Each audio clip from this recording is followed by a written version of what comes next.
At my son's funeral, his wife's lover leaned over and whispered, "Don't worry, old man, I'll spend his millions better than he did." Suddenly, my son chuckled in the coffin.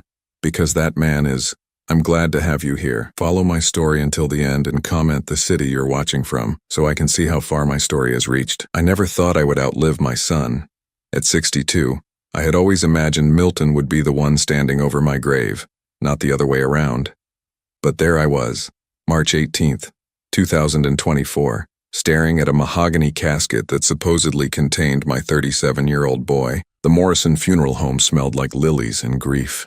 The air was thick with whispered condolences and the rustle of black fabric. I stood in the front row, my hands clasped so tightly my knuckles had gone white. Milton's wife, Mallory, sat beside me, dabbing at her eyes with a tissue that seemed more for show than actual tears. 3 days earlier, I had received the call that shattered my world. Milton had suffered a massive heart attack at his office. By the time paramedics arrived, it was too late. 37 years old, healthy as a horse, dead from cardiac arrest. The doctor said it happened sometimes, especially with the stress of running a $12 million business empire. I should have been devastated, I should have been broken, but standing there, listening to the pastor drone on about eternal rest and heavenly peace, something felt wrong. Not just the obvious wrongness of burying your child, but something else. Something I couldn't quite put my finger on. The guest list was extensive. Milton had been well loved in the business community, respected by colleagues, cherished by friends. At least that's what I had always believed. But as I watched people file past the casket, offering their hollow words of comfort, I began to notice things. Mallory's grief seemed calculated. She cried at precisely the right moments, accepted condolences with the perfect amount of dignity, and somehow managed to look devastatingly beautiful in her black designer dress. For a woman who had just lost her husband of 9 years, she seemed remarkably composed. Then there was Derek Morrison, Milton's business partner and Mallory's supposed friend. He stood near the back of the room, his eyes not on the casket but on Mallory. Every time she moved, his gaze followed. When she spoke to other guests, he listened intently. When she touched her hair nervously, he leaned forward slightly, as if connected to her by some invisible string. I had met Derek dozens of times over the years. He was Milton's right hand at the company, the man who handled the financial side while my son focused on operations. A smooth talker with perfectly styled hair and expensive suits, Derek had always struck me as the type of man who measured everything by its potential value. The service dragged on. People shared memories of Milton that sounded rehearsed, sanitized versions of a life I knew had been much more complex. My son had been passionate, sometimes reckless, fiercely loyal to those he loved. But listening to these speeches, you would think he was some kind of saint who never raised his voice or made a questionable decision. When it came time for the family to say their final goodbyes, I found myself walking toward the casket with leaden feet. Milton looked peaceful, his hands folded over his chest, wearing the navy suit I had bought him for his wedding day. His face was pale but serene, younger somehow than his 37 years. I leaned down and whispered, "I'm going to miss you, son. I'm sorry I couldn't protect you." As I stepped back, Mallory approached the casket. Her performance was flawless, the grieving widow saying goodbye to her beloved husband. She placed a single white rose on his chest and murmured something I couldn't hear. Then Derek appeared beside me. I hadn't noticed him approaching, but suddenly he was there, close enough that I could smell his expensive cologne. He leaned toward my ear, and what he said next changed everything. "Don't worry, old man," he whispered, his voice barely audible but dripping with satisfaction. "I'll spend his millions better than he ever did." The words hit me like a physical blow. I turned to stare at Derek, but his expression was neutral, almost bored. Had I misheard? Had grief finally driven me to hallucinations? But then something impossible happened. From inside the casket came a sound that made my blood freeze. A soft chuckle, quiet, barely perceptible, but unmistakably Milton's laugh. I gripped the edge of the casket, my heart hammering against my ribs. Derek had heard it too. His face had gone pale, and he took a quick step backward. Around us, the funeral continued, no one else seeming to notice anything unusual. "Did you?" I started to ask Derek, but he was already walking away, moving quickly toward the exit. I stared down at Milton's still face, searching for any sign of movement. Nothing. His chest didn't rise or fall. His eyelids didn't flutter. He looked exactly like what he was supposed to be, a dead man. But I knew what I had heard, that soft, knowing chuckle that meant Milton found something amusing. It was the same laugh he had used as a child when he knew a secret that adults hadn't figured out yet. The same laugh he had made when he beat me at chess for the first time. The same laugh that meant he was 3 steps ahead of everyone else in the room. The rest of the service passed in a blur. I went through the motions of accepting condolences, shaking hands, nodding at appropriate moments. But my mind was racing. Derek's whispered words kept echoing in my head. I'll spend his millions better than he ever did. What did that mean, and how could Milton have laughed when he was supposed to be dead? As the funeral home began to empty, I found myself alone with the casket for a moment. Mallory was outside, graciously accepting flowers and condolences from the last few guests. The funeral director was busy with arrangements for the burial the next day. I leaned close to the casket again, my voice barely a whisper. "Milton, son, if you can hear me?" Nothing. No response, no movement, no mysterious laughter. Just the profound silence of death. But as I straightened up, I noticed something that made my stomach drop. Milton's wedding ring was missing. The simple gold band I had helped him choose 9 years ago, the one he never took off, was gone from his finger. I looked around frantically, wondering if it had been removed for some funeral preparation reason. But morticians typically left wedding rings on the deceased. It was considered part of their final dignity, their lasting connection to love. So where was Milton's ring? And why did its absence feel like another piece of a puzzle I was only beginning to understand? The drive home was torture. Every traffic light seemed to last forever. Every mile stretched into eternity. I kept replaying the events at the funeral home, trying to make sense of what I had experienced. Derek's cruel whisper, Milton's impossible laughter, the missing wedding ring. None of it made sense individually, but together, they painted a picture I wasn't ready to accept. My house felt enormous and empty when I walked through the door. I had lived there alone since my wife Sarah passed away 8 years ago, but it had never felt this hollow. The silence pressed against my eardrums like a physical weight. I poured myself 3 fingers of whiskey and sat in my recliner, staring at the framed photos on the side table. Milton at his high school graduation, beaming with pride. Milton and Mallory on their wedding day, looking like they had stepped out of a fairy tale. Milton last Christmas, laughing at some joke I couldn't remember now. The phone rang, jarring me from my thoughts. It was Mallory, her voice soft and fragile. "Joel, I just wanted to thank you for today. Milton would have been so proud of how beautiful the service was." "Yes," I managed, my throat tight. "It was lovely. I know this is difficult, but we need to talk about arrangements. The lawyer wants to meet with us next week about the will and the business. Derek thinks we should—" "Derek thinks?" I interrupted, the whiskey making me bolder than usual. "Since when does Derek think for our family?" There was a pause.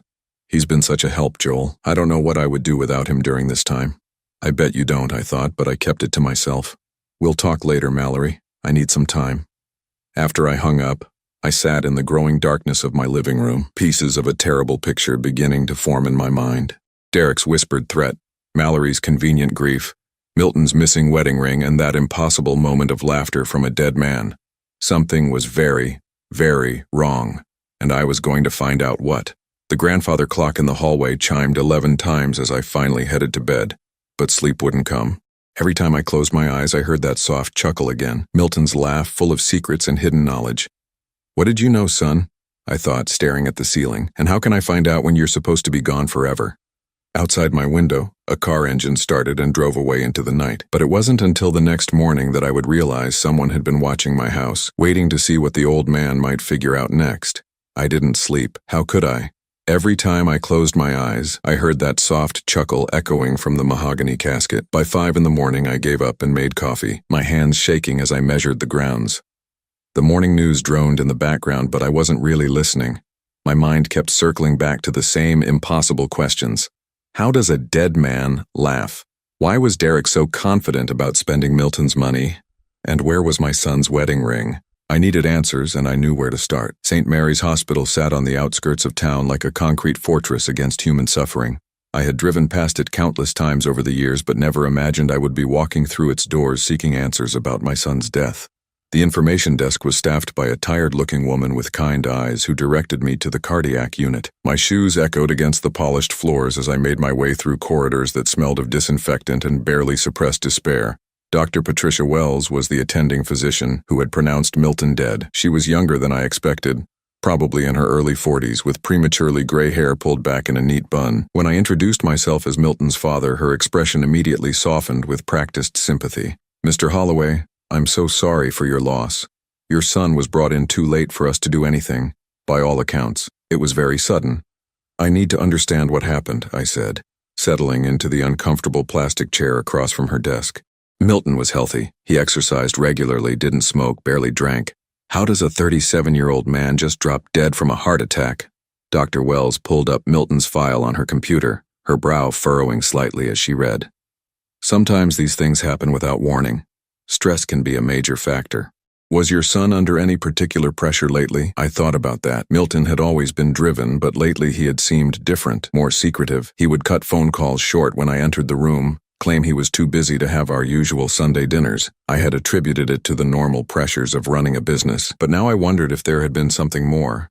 Can you tell me who brought him in? I asked. His business partner, Derek Morrison. He said he found Mr. Holloway collapsed in his office around 6:30 in the evening. And you didn't find that odd? That Derek happened to be there so late? Dr. Wells looked uncomfortable. Mr. Holloway, I understand you're looking for answers, but sometimes there simply aren't satisfying explanations for tragedy. I leaned forward. Doctor, humor me. In your medical opinion, is there anything about my son's case that struck you as unusual? She was quiet for a long moment, her fingers drumming against the desk. Finally, she sighed. The only thing that seemed odd was how quickly rigor mortis set in. Usually it takes several hours, but your son's body showed signs of rigidity much sooner than normal. What would cause that? Extreme physical exertion before death.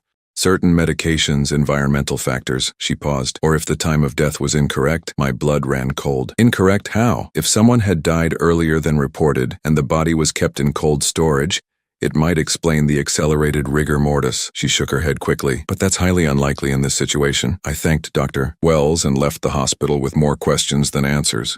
If Milton had died earlier than reported, that would mean Derek had lied about finding him at 6:30. But why would he do that?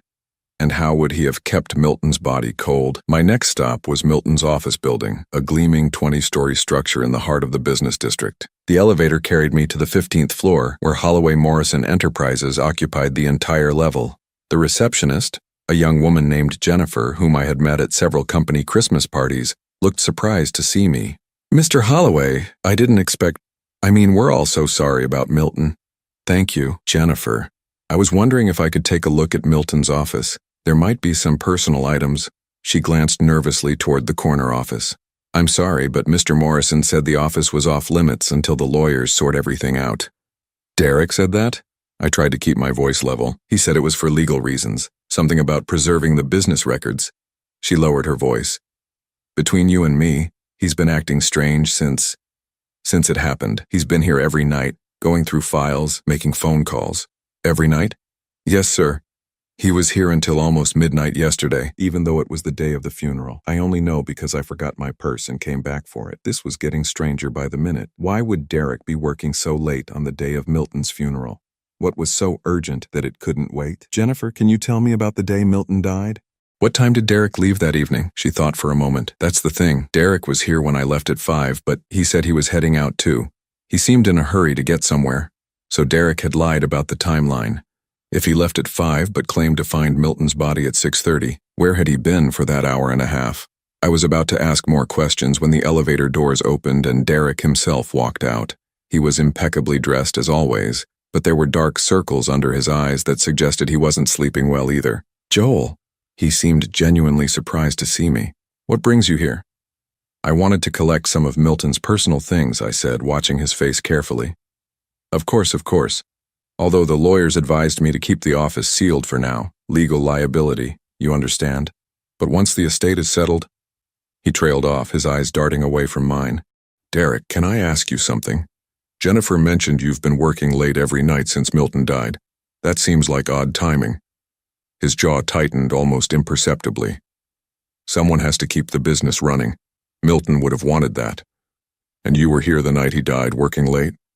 I've already given my statement to the police and the doctors. Milton collapsed around 6:30. I found him and called 911 immediately. His voice had taken on a defensive edge. But Jennifer said you left at 5. Derek's face flushed. Jennifer must be confused. It's been a traumatic time for everyone. Before I could press further, he excused himself and disappeared into Milton's office, closing the door firmly behind him. I caught a glimpse of stacks of papers on the desk and what looked like an open safe in the corner. As I rode the elevator down, Jennifer's words echoed in my head. Derek had been there every night, going through files that supposedly belonged to a dead man who could no longer protect his own interests. My last stop of the day was the Morrison Funeral Home, where I requested to speak with the director about the preparation of Milton's body. Harold Morrison, a thin man with pale hands and a perpetually sympathetic expression, led me to his office.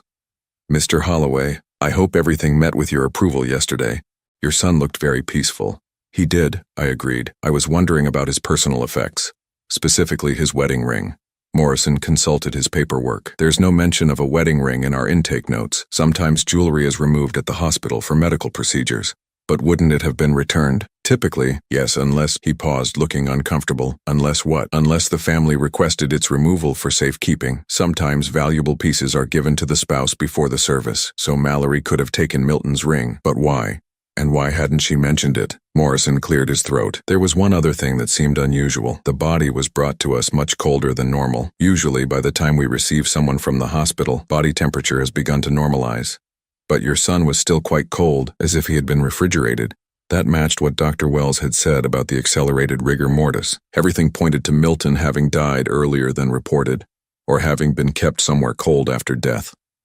As I drove home, my mind was spinning with theories. None of them good.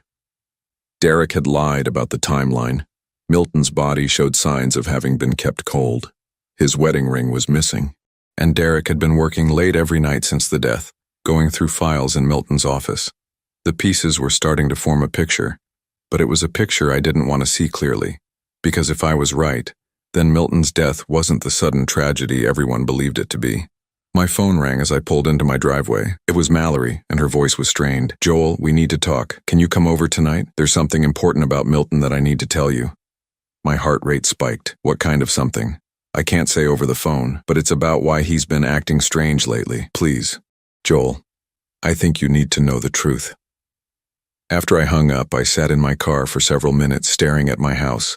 The truth. Finally, someone was ready to tell me the truth about what had happened to my son. But as I walked toward my front door, I couldn't shake the feeling that the truth might be worse than anything I'd imagined.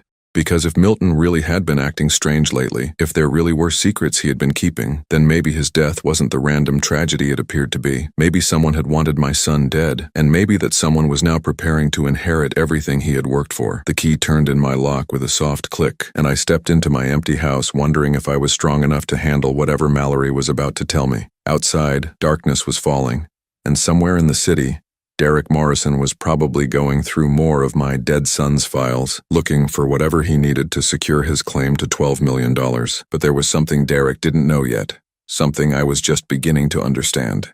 Dead men don't laugh. And if Milton had laughed in that casket, then maybe, just maybe, he wasn't as dead as everyone believed. Mallory's house sat on Elm Street like a monument to success. Milton had bought it for her 3 years ago, a sprawling colonial with perfectly manicured gardens and windows that gleamed even in the dim evening light. I had always felt uncomfortable there, surrounded by expensive furniture and artwork that seemed chosen more for their price tags than any emotional connection. Tonight, that discomfort felt magnified tenfold.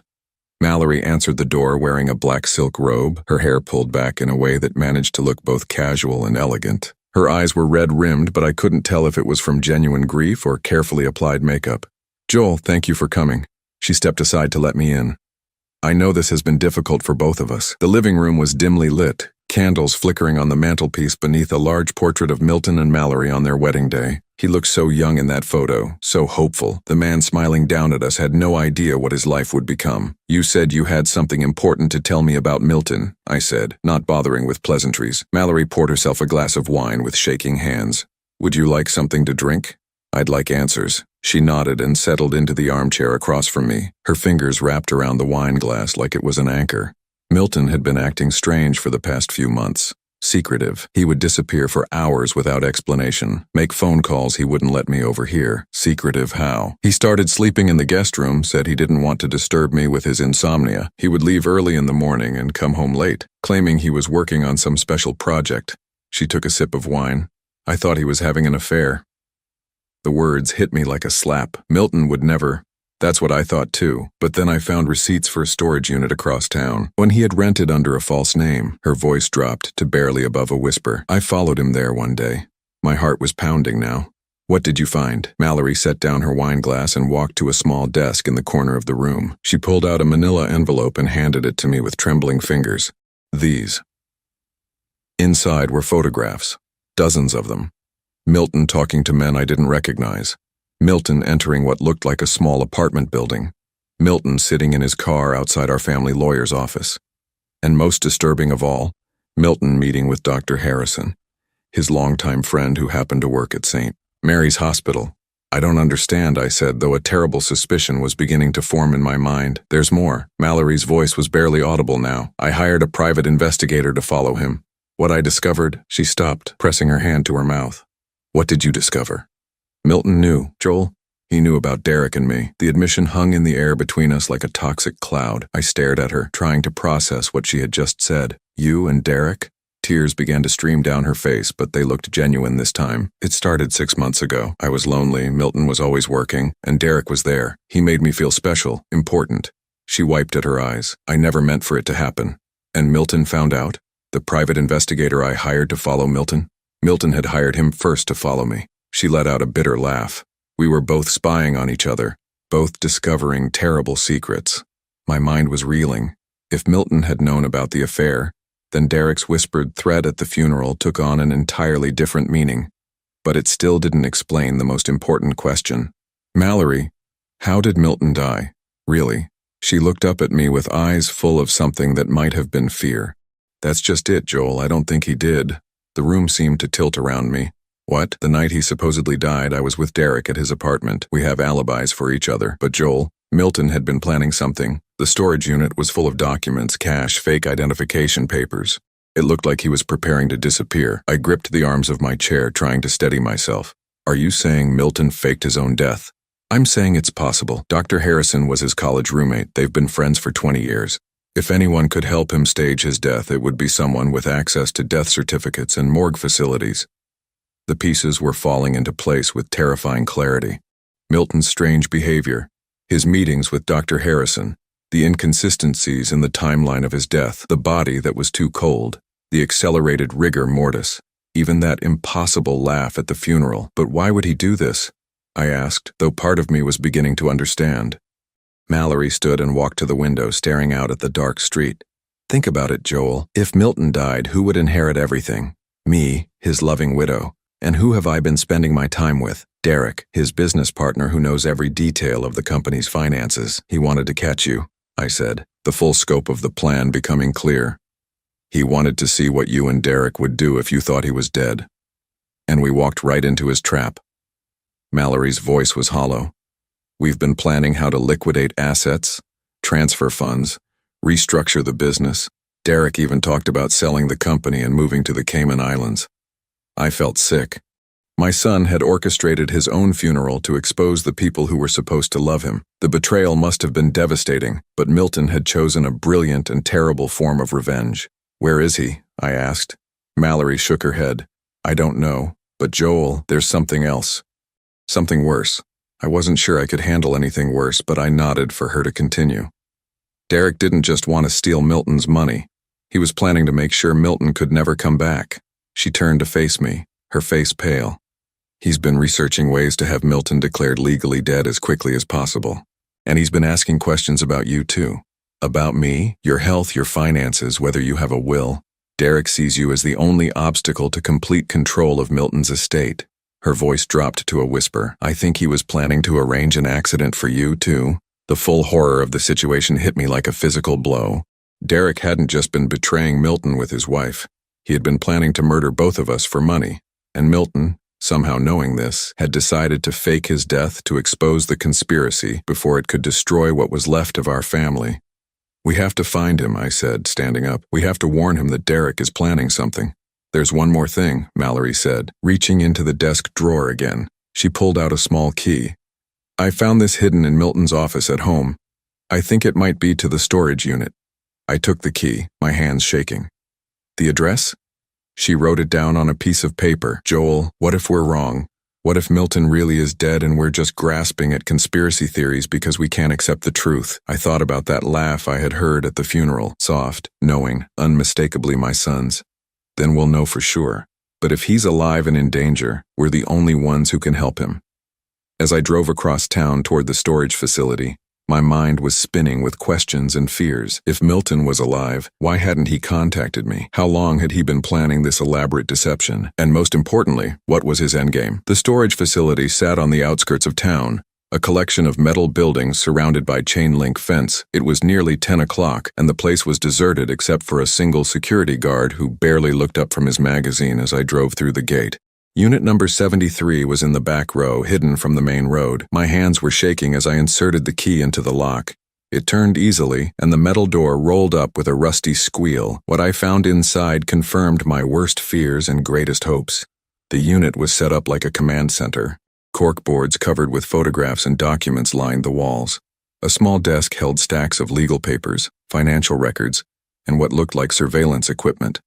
But most telling of all was the small refrigerator in the corner, humming quietly in the darkness. I opened it and found vials of some kind of medication, along with detailed instructions in Milton's handwriting. The label read, "Temporary paralysis agent, mimics cardiac arrest symptoms." My son had drugged himself to fake his own death. I was still staring at the vials when I heard footsteps behind me. I spun around expecting to see Milton emerging from the shadows. Instead, Derek stood in the doorway, his expensive suit rumpled, his usually perfect hair disheveled, and in his hand was a gun pointed directly at my chest. "Hello, Joel," he said, his voice cold and calculating. "I was wondering when you would find this place. Milton always said you were too smart for your own good." My mouth went dry. "Derek, what are you doing here?" He smiled, but it didn't reach his eyes. "The same thing you are, I imagine, looking for answers about our dear departed Milton." He stepped into the storage unit, forcing me backward. "The difference is I already found what I was looking for, and what was that? Proof that your son is a very clever, very dangerous man who needs to be stopped before he ruins everything." Derek's finger moved to the trigger.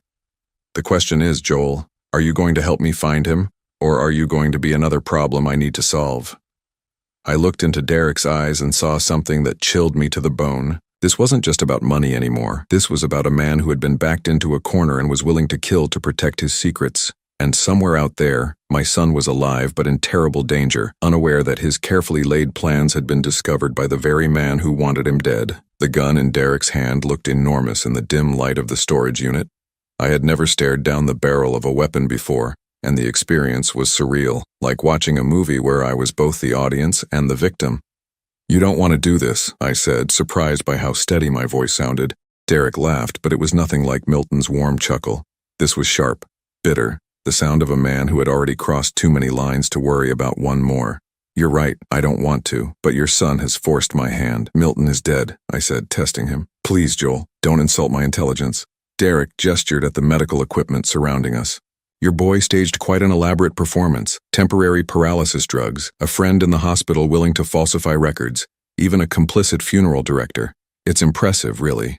My heart sank. If Derek knew all this, then Milton was in more danger than I had imagined. "How long have you known?" I started suspecting something when the will reading was postponed. Milton's lawyer claimed there were irregularities in the documentation, but I knew better. Derek's smile was predatory. So I did what any good business partner would do. I investigated and found this place. Among other things, your son has been very busy these past few months. Did you know he moved $12 million out of his accounts 3 weeks before his supposed death? Very convenient timing. The number hit me like a physical blow. Milton's entire fortune gone. Where did he move it? That's what we're going to find out. Derek reached into his jacket pocket with his free hand and pulled out a cell phone. "You're going to call him. I don't know how to reach him." "Oh, but you do." Derek's voice was patient, like he was explaining something to a slow child. "Milton left you a way to contact him. He's too sentimental not to include Daddy in his grand plan." I thought about that and realized Derek was probably right. If Milton had faked his death, he wouldn't have left me completely in the dark. There had to be some way for us to communicate, some signal I was supposed to recognize. Then it hit me. The grandfather clock in my hallway had been chiming at odd times lately. I had assumed it needed repair, but what if Milton had tampered with it? What if those irregular chimes were actually a code? Derek must have seen something in my expression because his grip on the gun tightened. "There we go." You figured it out, haven't you? Before I could answer, Derek's phone buzzed. He glanced at it, and his face went pale. Well, speak of the devil. He held up the phone so I could see the screen. A text message from an unknown number. Storage unit compromised. Move to backup location. Package is secure. Milton? I asked. Derek nodded. Your son has been watching us. The question is, for how long? He looked around the storage unit suspiciously, as if cameras might be hidden in the shadows. That's when I noticed it, a small red light blinking in the corner near the ceiling. Milton had been recording everything. He knew we were here, knew that Derek had found his hideout, and most importantly, knew that Derek was armed and dangerous. He's coming, I said, more to myself than to Derek. Yes, he is. And when he gets here, you're going to convince him to transfer that $12 million back to where it belongs. In exchange, I won't put a bullet in your head. The cold calculation in Derek's voice made my stomach turn. This wasn't a crime of passion or a momentary lapse in judgment. This was a man who had been planning murder for money, who saw human lives as obstacles to be removed. What about Mallory? I asked. She knows the truth now. Derek's laugh was ugly. Mallory will do whatever I tell her to do. She's too compromised to run to the police and too scared to cross me. He paused. Besides, she doesn't know about the gun. A new horror crept into my mind. You're going to kill her too. Eventually. Can't have loose ends. Derek glanced at his watch. But first things first. Your son should be arriving any minute now. As if summoned by his words, we heard the sound of a car engine outside. Derek motioned for me to move toward the back of the storage unit, keeping the gun trained on my chest. My heart was pounding so hard I could hear it in my ears. Footsteps approached, slow and deliberate. Then a voice I had thought I would never hear again called out into the darkness. Dad, are you in there? Milton, alive, real, and walking into a trap. Tell him to come in, Derek whispered. Don't try to warn him, or you'll be dead before he takes another step. I opened my mouth, but the words wouldn't come. How could I lure my son into danger? How could I be the bait in his own destruction? Dad? Milton's voice was closer now, just outside the storage unit. I'm here, I finally called out, my voice cracking. I'm here, son. Milton appeared in the doorway, and for a moment I forgot about the gun, forgot about Derek, forgot about everything except the overwhelming relief of seeing my child alive. He looked thinner than before. His hair was longer, and there were new lines around his eyes that spoke of stress and sleepless nights. But it was unmistakably him. Jesus, Dad, when I saw Derek's car, I thought... Milton stopped mid-sentence as he noticed Derek standing in the shadows. Oh. Hello, Milton. Derek stepped forward, keeping the gun pointed at me but clearly visible to my son. Quite a performance you put on. I was almost convinced. Milton's eyes darted between Derek and me, calculating rapidly. Let him go, Derek. This is between you and me. Actually, it's between me and $12 million that rightfully belongs to the company. Your little disappearing act doesn't change the terms of our partnership agreement. Partnership. Milton laughed, and for the first time I heard real bitterness in his voice. You mean your plan to steal everything I built while sleeping with my wife? Derek's face flushed. Mallory came to me. Milton. She was lonely, neglected. You were so busy playing business mogul that you forgot you had a wife. I knew about the affair for months, Milton said quietly. I also knew you were planning to have me killed. The admission hung in the air like a bomb. Derek's hand wavered slightly, surprise flickering across his features. That's impossible. Milton reached into his jacket pocket slowly, keeping his movements visible. He pulled out a small recording device. August 15th, 2024. You and Mallory in your apartment discussing how to arrange an accident for me. Something that would look natural but happen soon enough that you could liquidate the business assets before anyone started asking questions. Derek's face had gone white. You were supposed to be dead. Funny thing about death, it gives you a lot of time to think and plan. Milton's voice was calm, almost conversational. Did you really think I would just roll over and let you destroy everything? Let you hurt my father? Your father was next on the list, Derek said. His desperation making him cruel. Old man has a heart condition, doesn't he? Grief over losing his son, too much stress. These things happen. Rage surged through me, hot and pure. This monster had been planning to kill both of us, to wipe out our entire family for money that he had never earned. The police are already on their way, Milton continued. I've been recording everything since you walked into this storage unit. Attempted murder, conspiracy, theft. You're looking at life in prison, Derek. Derek's eyes darted around wildly, like a trapped animal. You're bluffing. Am I? Milton pulled out his phone and showed Derek the screen. A call to 911 was in progress, had been for the past 10 minutes. They've been listening to everything. In the distance, I could hear sirens approaching. Derek heard them too, and something in his expression snapped. The careful calculation was replaced by pure panic. "If I'm going down, I'm taking you both with me," he snarled, swinging the gun toward Milton. I don't remember making the decision to move. One moment I was standing frozen in terror. The next I was throwing myself forward, knocking Derek off balance just as the gun fired. The sound was deafening in the enclosed space, and I felt something hot graze my shoulder as we both went down. Milton was on Derek in an instant, wrestling for control of the weapon. They rolled across the concrete floor, grunting and swearing, the gun skittering away into the darkness. I scrambled after it, my shoulder screaming with pain, but managed to kick it out of reach just as the storage facility was flooded with red and blue lights. Police officers swarmed into the unit, shouting orders, separating us, securing the scene. Derek was handcuffed and dragged away, still screaming threats and accusations. The recording device and surveillance equipment were bagged as evidence. Paramedics checked my shoulder, just a graze, they said, though it hurt like hell. Through it all, Milton stood beside me, his hand on my uninjured shoulder, real and solid and alive. "Why didn't you tell me?" I asked when the chaos had died down enough for us to talk. Milton looked exhausted, older than his 37 years. "Because I knew you wouldn't let me do it. You would have tried to talk me out of it, tried to find some other way. There had to be another way. Was there?" Milton's voice was quiet, but firm. "Derek was planning to kill us both, Dad. The only way to stop him was to make him reveal his true nature. And the only way to do that was to make him think he had won." I thought about that as we gave our statements to the police, as Derek was taken away in the back of a patrol car, as the storage unit was sealed off as a crime scene. Milton had risked everything, his identity, his fortune, his relationships, to expose a conspiracy that would have destroyed our family. "What happens now?" I asked as we finally walked out of the storage facility together. Milton was quiet for a long moment. "Now I have to figure out how to come back from the dead. Legally speaking, it's going to be complicated." "And Mallory?" His jaw tightened. "Mallory made her choice. She'll have to live with the consequences." We stood by his car, a beat-up sedan that was nothing like the luxury vehicles he used to drive. He looked different in the harsh fluorescent light of the parking lot. Harder, more cautious, like a man who had learned not to trust the people closest to him.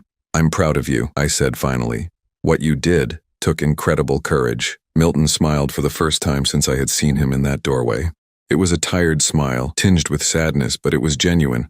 "I learned from the best, Dad. You taught me that family is worth fighting for, no matter the cost." As we drove away from the storage facility, I realized that Derek had been wrong about one thing. This hadn't been about money, not really. It had been about trust and betrayal, and the lengths a son will go to protect the people he loves. Milton was alive. Our family was safe, and sometimes, that's all the victory you can ask for. The safe house Milton had been living in for the past 3 days was a modest apartment above a used bookstore on the outskirts of town. As we climbed the narrow stairs, my shoulder still aching from Derek's bullet graze, I couldn't help but marvel at how thoroughly my son had planned his resurrection. "Dr. Harrison helped me find this place," Milton explained, unlocking the door. "He's been the only person who knew the truth from the beginning." Inside, the apartment was spartanly furnished but functional. A single bed, a small kitchenette, and a desk covered with legal documents and financial papers. It looked like the hideout of a man who had been planning his return from the dead with methodical precision.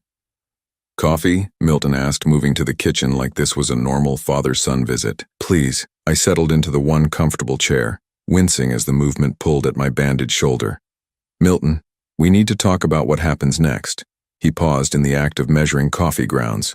"I know what you're going to say, Dad, that I should have trusted you from the beginning, that we could have found another way. Actually, I was going to say that I understand why you did it." I watched surprise flicker across his face. "Derek was planning to kill us both. You saved our lives." Milton turned back to the coffee maker, but I could see the tension in his shoulders ease slightly. "I've been carrying this alone for so long I forgot what it felt like to have someone on my side. You're not alone anymore." I leaned forward, ignoring the pain in my shoulder. "But son, we have a problem. Derek may be in jail, but Mallory is still out there and she knows you're alive." Milton nodded grimly. "I've been thinking about that. She's going to be desperate now. With Derek arrested and the conspiracy exposed, she's facing fraud charges, conspiracy charges, possibly accessory to attempted murder. What do you think she'll do? Run." Milton brought me a steaming cup of coffee and sat across from me. "But first she'll try to grab whatever money she can get her hands on. I transferred the $12 million to an offshore account, but she still has access to our joint accounts, the house, some investments. I sipped the coffee, thinking, how much are we talking about? Maybe $800,000. Total. Not enough to disappear forever, but enough to buy her some time. Milton's expression was grim. The problem is, she's not thinking rationally. People in her position make stupid, dangerous decisions. As if summoned by his words, Milton's phone buzzed. He glanced at the screen and his face went pale. What is it? He held up the phone so I could see. A text message from Mallory. I know you're alive. Meet me at the house in 1 hour or I burn it all down. Burn what down? I asked. Milton was already moving toward a filing cabinet in the corner. He pulled out a thick folder and spread photographs across the desk. Before I faked my death, I gathered evidence of everything Derek and Mallory had been doing. Financial records, audio recordings, photographs of their meetings. He pointed to one particular photo showing Derek handing Mallory a large envelope, including evidence of other crimes. My stomach dropped. What other crimes? Derek has been embezzling from the company for over 2 years. Small amounts at first, but it escalated. I estimate he stole close to $3 million. Milton's voice was tight with controlled anger. Mallory knew about it. She helped him hide the money in accounts under her maiden name. And she's threatening to destroy the evidence? More than that. She's threatening to destroy everything. Financial records, business documents, anything that could implicate her or Derek. Milton ran his hands through his hair. If she destroys that evidence, Derek might be able to get the charges reduced. He could claim he was acting alone, that the murder plot was just him going rogue. I understood the implications immediately. Without the evidence of the larger conspiracy, Derek might serve only a few years for attempted assault. He could be free while Milton and I were still looking over our shoulders. We can't let that happen, I said. Milton looked at me with something that might have been pride. I was hoping you'd say that. But Dad, this is dangerous. If we confront her, she might do something desperate. She's already doing something desperate. I stood up, testing my shoulder. The pain was manageable. What's your plan? Milton spread out a hand-drawn map of the house on Elm Street. She's expecting me to come alone, probably hoping to manipulate me one last time. But what if I don't show up alone? You want me to come with you? I want you to be my backup. There's a side entrance to the house through the garden. While I'm talking to her in the living room, you can secure the evidence from my home office. Milton pointed to a room on the second floor of the house. Everything important is in a fireproof safe behind the bookshelf. I studied the map, thinking through the logistics. What if she's armed? She's not the type. Mallory's weapon has always been manipulation, not violence. But if things go wrong... Milton pulled out his phone and showed me an app. I'll have a direct line to Detective Rodriguez. One button press and the police will be on their way. It wasn't a perfect plan, but it was better than letting Mallory destroy evidence that could put Derek away for decades. And honestly, part of me wanted to confront her. This woman had betrayed my son, conspired to kill us both, and was now trying to escape justice by burning everything down. All right, I said, but we do this smart, no unnecessary risks. Milton smiled, and for the first time since his supposed death, it looked genuinely happy. Thanks, Dad, for everything. An hour later, we were parked down the street from the house on Elm Street.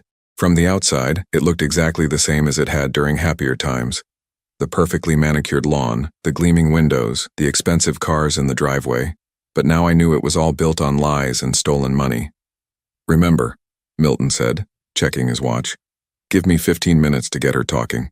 She'll want to negotiate, try to work out some kind of deal. That should give you enough time to get to the office and back. I squeezed his arm. Be careful, son. Don't underestimate her just because she's desperate. You too, Dad. I watched Milton walk up the front steps and ring the doorbell. Even from a distance, I could see Mallory's silhouette in the window, could sense the tension in the air. Then the door opened and Milton disappeared inside. I counted to 60, then made my way around to the garden entrance. Milton had given me his spare key months ago, back when I used to help him with yard work on weekends. It seemed like a lifetime ago now. The side door opened quietly and I slipped into the kitchen. The house was eerily quiet except for the murmur of voices from the living room. I couldn't make out words, but I could hear the cadence of an argument building. Moving as quietly as possible, I climbed the back stairs to the second floor. Milton's home office was exactly as he had described it, a masculine space with dark wood furniture and walls lined with bookshelves. Behind the largest shelf, hidden from casual view, was a small safe built into the wall. Milton had given me the combination, Sarah's birthday, the date my wife had passed away. Even in the midst of planning his fake death, my son had been thinking about family, about the people who truly mattered. The safe opened with a soft click, revealing stacks of documents, USB drives, and what looked like audio recording equipment. I grabbed everything, stuffing it into a messenger bag I had brought for this purpose. That's when I heard Mallory's voice, raised and angry, drifting up from the first floor. You think you're so clever, don't you? Staging your own death, making me look like a fool? Milton's response was too quiet to hear, but it must have enraged her because her next words were shouted. Well, guess what, husband? I have a few surprises of my own. The sound of something heavy hitting the floor made my blood run cold. I abandoned stealth and rushed toward the stairs, the bag of evidence clutched against my chest. In the living room, I found Milton backed against the fireplace, his hands raised in a gesture of surrender. Mallory stood 10 feet away, and in her hands was not a gun, but something almost worse, a can of gasoline and a cigarette lighter. Hello, Joel, she said without turning around. I was wondering when you would show up. Milton always was a daddy's boy. The smell of gasoline was overwhelming. She had doused the entire living room, the expensive furniture, the Persian rugs, the family photographs that lined the mantelpiece. One spark and the whole place would go up in flames. Mallory, I said carefully, put down the lighter. We can work this out. She laughed, a sound like breaking glass. Work it out? Your son ruined my life. My husband is in jail because of his sick little game. Derek is in jail because he tried to kill us, Milton said, his voice steady despite the danger. Derek loved me. Mallory's composure cracked, revealing the hysteria underneath. He was going to take care of me, give me the life I deserved, and you destroyed it all with your paranoid fantasies. I saw Milton's hand inch toward his phone, but Mallory noticed too. Don't even think about it. I see that phone come out and I burn this place down with all of us inside. She flicked the lighter, and a small flame danced in her fingers. You want your precious evidence, your financial records and audio recordings? Watch them burn. That's when I realized she knew about the safe. Somehow she had discovered Milton's hiding place and was planning to destroy everything rather than let it be used against Derek. The bag, she said, noticing what I was carrying. Give it to me, now. I looked at Milton, saw the calculation in his eyes. We were trapped. If I gave her the evidence, Derek might escape justice. If I didn't, she might kill us all in a fire that would destroy the evidence anyway. But Milton had one advantage that Mallory didn't know about. His phone wasn't in his pocket. It was in his shoe, already connected to Detective Rodriguez, broadcasting everything live. He caught my eye and mouthed a single word: trust. Then he did something that took incredible courage. He stepped forward, moving closer to the gasoline-soaked furniture and the unstable woman holding a flame. You're right, Mallory. I did ruin your life, but not because I was paranoid, because I loved you, and I couldn't accept what you had become. His words seemed to surprise her. The lighter wavered in her hand. I kept hoping you would come back to me. Milton continued, his voice gentle now. Even after I found out about Derek, I thought maybe we could work through it, save our marriage, start over. Tears began to stream down Mallory's face, but she didn't lower the lighter. You never loved me. You loved your business more, your money more, your father more. No, Milton said softly. I loved you most of all. That's why this hurts so much. For a moment, I thought he might actually reach her, might convince her to put down the lighter and face justice with some dignity intact. Then we heard sirens in the distance, getting closer. Mallory's face twisted with rage and betrayal. You called them. I called them because I want you to live, Milton said. Because even after everything, I don't want you to die.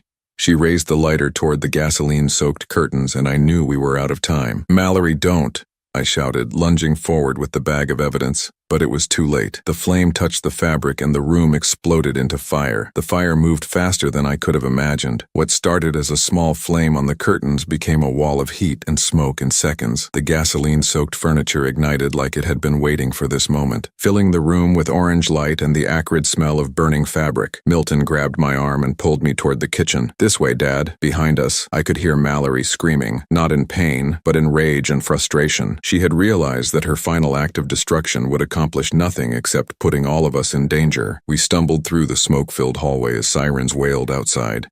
Milton led me through the back door just as the first fire trucks arrived, their red lights painting the neighborhood in harsh, urgent colors. The evidence, I gasped, clutching the messenger bag against my chest. Safe, Milton assured me, helping me to a spot on the lawn where we could breathe clean air. Everything we need is right there. Police officers were already surrounding the house, some helping firefighters connect hoses while others secured the perimeter. Detective Rodriguez appeared beside us, her expression grim but relieved. Are you both all right? She asked, checking us for injuries. We're fine, Milton said, but Mallory is still inside. As if summoned by his words, we heard shouting from the front of the house. Through the smoke and chaos, I could see firefighters carrying someone out, Mallory, unconscious but breathing, overcome by smoke inhalation. "She'll be fine," Detective Rodriguez said, following my gaze. "And she'll be in custody as soon as she's medically cleared." I watched as paramedics loaded Mallory into an ambulance. Even unconscious, even defeated, she looked beautiful.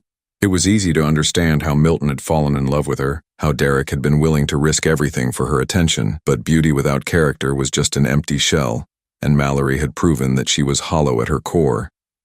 "What happens now?" I asked. Detective Rodriguez gestured toward the messenger bag I was still holding.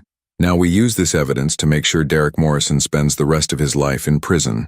Attempted murder, conspiracy, embezzlement, he's looking at 30 years minimum. And Mallory? Arson, conspiracy, accessory to embezzlement. She'll probably get 15 to 20. The detective's expression was professionally neutral, but I could see satisfaction in her eyes.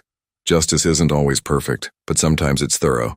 Milton was staring at the burning house, watching flames consume what had once been his home. "I built that place for her," he said quietly. "Picked out every piece of furniture, every painting, every fixture. I thought if I gave her a perfect life, she would be happy." "You can't buy happiness, son, and you certainly can't buy love." He nodded, but I could see the sadness in his eyes. Despite everything Mallory had done, despite her betrayal and her willingness to see us both dead, Milton had genuinely loved her. That kind of love doesn't disappear overnight, even when it's proven to be one-sided. "Mr. Holloway?" A young police officer approached us with a clipboard. "We need to get your statements about what happened inside the house." For the next 2 hours, we sat in the back of a police car and recounted everything. Milton's elaborate plan to fake his death, Derek's conspiracy to steal the business, Mallory's final desperate attempt to destroy evidence. It sounded like something from a crime novel, too complex and dramatic to be real. But the evidence didn't lie. The audio recordings from Milton's phone had captured everything. Derek's confession, his threats, Mallory's admission of arson. Combined with the financial records and photographs from the safe, it painted a complete picture of a conspiracy that had been months in the making. By dawn, the fire was out, and the house was a charred skeleton. Most of the structure had survived, but the interior was gutted. Everything Milton had built with Mallory, all those years of marriage and shared dreams, had literally gone up in smoke. "I'm sorry," I said, as we stood looking at the ruins. Milton shook his head. "Don't be. This needed to happen. Not the fire, but the end of it all. I was holding on to something that was never real to begin with." Detective Rodriguez approached us one final time before we left. "Derek Morrison has agreed to plead guilty to all charges in exchange for a life sentence without the possibility of parole. He wants to avoid the death penalty." I felt a grim satisfaction. Derek would spend the rest of his life in a cell, thinking about how his greed had cost him everything. It wouldn't bring back the trust he had violated or the innocence he had destroyed, but it was justice nonetheless. "What about the business?" I asked Milton as we drove away from Elm Street. "Holloway Morrison Enterprises dies with this scandal," Milton said. "But I've been thinking about starting over. Something smaller, more personal, maybe something we could run together." The idea surprised me. I was 62 years old, supposedly ready for retirement, not new ventures. But the thought of working alongside my son, of building something honest and clean from the ground up, was appealing. "What did you have in mind?" Milton smiled, and for the first time in months, it reached his eyes. "Security consulting. Help people protect themselves from the kind of betrayal we just went through. We've certainly learned enough about the subject. Over the next few weeks, as the legal proceedings moved forward and the media attention died down, Milton and I began planning our new life. He moved into the spare bedroom of my house while he sorted out his legal resurrection. Apparently, coming back from the dead requires an enormous amount of paperwork. The $12 million he had hidden offshore became the seed money for our new company. Holloway Security Consulting specialized in background checks, fraud prevention, and threat assessment. Our first clients were small business owners who had heard about our story and wanted protection from their own potential Derek Morrisons. We hired Dr. Harrison as our medical consultant. His expertise in recognizing the signs of poisoning and drug-induced illness proved valuable in several cases. Jennifer, Milton's former receptionist, came to work for us as office manager. She said she had always suspected something was wrong with Derek's timeline the day Milton died, and she was excited to be part of something that helped people instead of exploiting them. 3 months after the fire, I was in our new office reviewing a case file when Milton knocked on my door. "Dad, you have a visitor." I looked up to see a woman standing behind him, tall, dark-haired, with intelligent eyes and a warm smile. She looked like someone who had seen trouble but hadn't let it break her. "This is Sarah Chen," Milton said. "She's a forensic accountant who worked on the Derek Morrison case. She's also—" He paused, and I was surprised to see him blush slightly. "She's someone I've been spending time with." I stood to shake her hand, studying her face. She met my gaze directly, no deception or manipulation in her expression. After Mallory, I had wondered if Milton would ever trust another woman, but Sarah Chen looked like someone worth trusting. "It's nice to meet you, Mr. Holloway. Milton talks about you constantly. Please, call me Joel, and thank you for your work on the case. I know it couldn't have been easy sorting through Derek's web of lies. Actually, it was satisfying," she said with a slight smile. "I specialize in financial fraud cases, and Derek Morrison was one of the most thorough criminals I've ever investigated. It felt good to see justice served." We talked for a few minutes about the case, about our new business, about Milton's adjustment to being alive again. Sarah was clearly intelligent and principled, and the way she looked at Milton suggested genuine affection rather than gold-digging opportunism. After she left, Milton lingered in my office. "She seems wonderful," I said. "She is. Dad, I know it's soon after everything that happened, but Sarah makes me feel like I can trust again, like I can build something real with someone." I thought about that. 6 months ago, Milton had been married to a woman who was planning to kill him. Now he was slowly learning to open his heart to someone new. It took courage to love again after betrayal, especially betrayal that deep. "Trust your instincts, son. You've earned the right to be happy." That evening, I sat on my back porch with a glass of wine, watching the sunset paint the sky in shades of gold and orange. My shoulder had healed completely, leaving only a thin scar as a reminder of that night in the storage unit. The physical healing had been easier than the emotional healing, but both had progressed in their own time. My phone buzzed with a text message from Detective Rodriguez. "Derek Morrison died in prison today. Heart attack. Thought you should know." I stared at the message for a long time.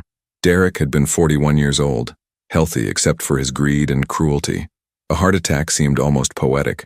The man who had been planning to fake Milton's cardiac arrest had died of the real thing. I didn't feel satisfaction at the news. Just a quiet sense of closure. Derek Morrison would never hurt anyone again. The debt had been paid, the scales balanced. Milton found me on the porch an hour later, holding his own glass of wine. "Detective Rodriguez called me too," he said, settling into the chair beside me. "How do you feel about it?" I considered the question, relieved, I think, and grateful. Grateful? That we survived, that we found each other again, that we learned who our real family is. I raised my glass toward the darkening sky. "To second chances, son." Milton clinked his glass against mine. "To second chances, Dad, and to the people who deserve them." We sat in comfortable silence as night fell around us. Somewhere in the distance I could hear the sound of traffic, of life continuing its normal rhythms. But here on my porch, with my son alive and safe beside me, the world felt peaceful for the first time in months. The grandfather clock in my hallway chimed 9 times, its rhythm steady and true. Milton had fixed the mechanism when he moved back in, returning it to its proper function. No more codes, no more secrets, just time moving forward as it should. I thought about Mallory sometimes, serving her sentence in a women's prison 3 hours north of here. The newspapers said she had become a model prisoner, working in the library, taking correspondence courses. Maybe she was finally learning who she was when she wasn't performing for someone else's benefit. I hoped so. Not because I forgave her. Forgiveness was Milton's choice to make, not mine. But because hatred was a poison that hurt the person carrying it more than its target, I had learned to let go of my anger, not for her sake, but for my own peace of mind. As for Derek, he had made his choices and paid the price. His story was over, but ours was just beginning. "Dad?" Milton's voice pulled me from my thoughts. "Yes, son?" "Thank you for believing in me, for trusting my plan, for risking your life to help me. I know it wasn't easy." I reached over and squeezed his shoulder, feeling the solid reality of him under my palm. "That's what family does, Milton. We protect each other, no matter the cost." He smiled, and in the porch light he looked young again, not the haunted man who had faked his own death, but the boy who used to help me with yard work on Sunday afternoons, who brought me coffee when I worked late, who called me every week just to check in. That boy had grown into a man who was capable of incredible courage and careful planning, a man who could love deeply and forgive grudgingly, A man who understood that sometimes the only way to save your family is to risk everything to protect it. The stars were coming out now, tiny points of light in the vast darkness. But darkness wasn't scary when you weren't facing it alone. And for the first time since that terrible day at the funeral home, I felt truly hopeful about the future. Milton was alive. Our family was safe. And sometimes, that's all the victory you can ask for.